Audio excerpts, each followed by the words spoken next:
क्या हमें पीछे से सेक्स ट्राई करना चाहिए? सोनम अपनी सुहागरात को लेकर बहुत उत्साहित थी, लेकिन उसके पति ने सेक्स मना कर दिया और पीछे से करने के लिए बोलने लगे। फिर उसके पति विक्की ने कुछ ऐसा पूछ लिया जिसकी उसने कामना भी नहीं की थी। सेक्सी स्टोरी 2 के साथ सोनम ने अपनी कहानी साझा की है। क्या आप जानना चाहेंगे कि सोनम के पति ने क्या पूछा? क्या हमें पीछे से सेक्स ट्राई करना चाहिए? टूटा ख्वाब। एक आम लड़की की तरह मैंने भी अपनी शादी को लेकर बहुत ख्वाब बुने थे। चूंकि मुझे फिल्में देखने का बहुत शौक है, इसलिए मैंने अपनी दुनिया भी बहुत फिल्मी सोच रखी थी। जैसे शादी के बाद मेरी और मेरे पति की पहली रात यानी सुहागरात होने पर वह मेरे घूंघट उठाएगा, मैं उसे देखकर मुस्कुराऊंगी और फिर कमरे में अंधेरा हो जाएगा। कुछ ऐसे ही ख्याल और सपने मैंने अपनी शादी और सुहाग रात को लेकर संजोए थे, लेकिन मेरे ख्वाबों के पुल उसी समय टूट गए जब उसने मेरी योनि में प्रवेश किया। हालांकि यह सारी चीजें यूं अचानक नहीं हो गई।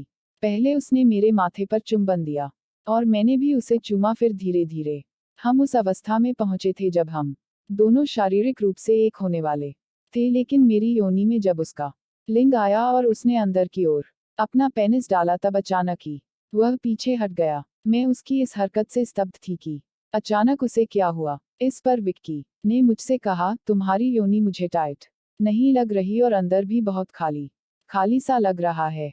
मुझे अपने पेनिस में दबाव नहीं महसूस हो रहा। उस एक पल को तुम मुझे समझ ही नहीं आया कि मैं कैसे रिएक्ट करूं। एक और मेरे ख्वाब चकनाचूर हो रहे थे और दूसरे ओर मेरा खुद का पति मुझे सवालिया निगाहों से देख रहा था, मानो मैंने उससे अपनी सेक्स लाइफ के बारे में कुछ छुपाया हो। उस रात के बाद हम जब भी सेक्स करने की कोशिश करते तब हर बार उसका एक ही जवाब होता, तुम्हारी योनि मुझे टाइट नहीं लगती और मुझे सेक्स करने में मजा भी नहीं आता।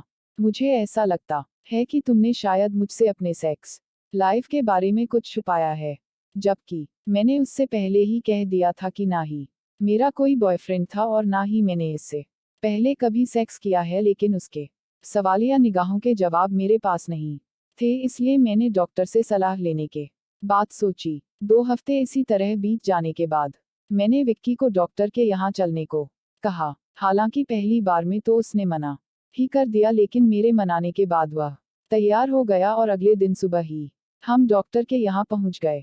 मैंने डॉक्टर को सारी बातें बताई कि मेरे पति को मेरी योनि टाइट नहीं लगती है, और विक्की ने भी डॉक्टर से खुलकर बातें की और कहा, जहां तक मुझे पता है योनि टाइट होती है। हम दोनों की बातों को सुनने के बाद डॉक्टर ने विक्की से कुछ सवाल किए, जैसे क्या आप शादी के पहले हस्तमैथुन किया करते थे? आप हस्तमैथुन कितने दिनों के अंतराल पर किया करते थे? और आप अपने पेनिस को कितनी जोर से पकड़ा करते थे? इस पर विक्की ने उन्हें बताया कि वह लगभग हर 1-2 दिन पर हस्तमैथुन किया करते थे और वे अपने पेनिस को बहुत जोर से पकड़ा करते थे और हिलाया करते थे।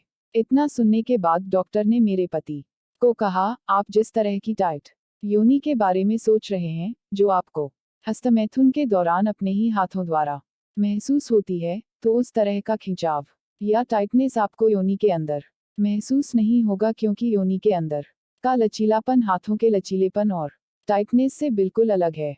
जब आपका पेनिस आपके हाथों में होता है, तो आप पूरी ताकत के साथ उसे अपनी मुट्ठी में पकड़ते हैं और हिलाते हैं।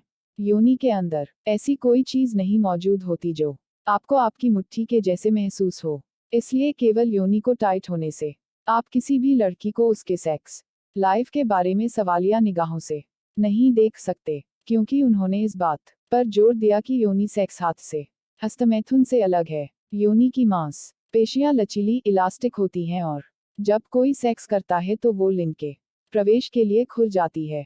हालांकि सेक्स के बाद वे अपने सामान्य आकार में वापस आ जाती है।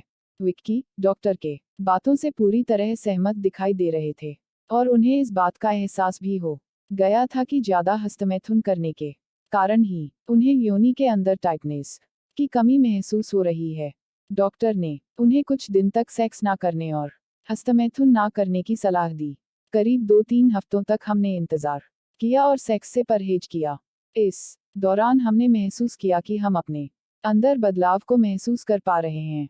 हम दोनों को एक दूसरे का साथ काफी अच्छा लग रहा था और हमने एक साथ कई अच्छे लम्हों को एंजॉय किया।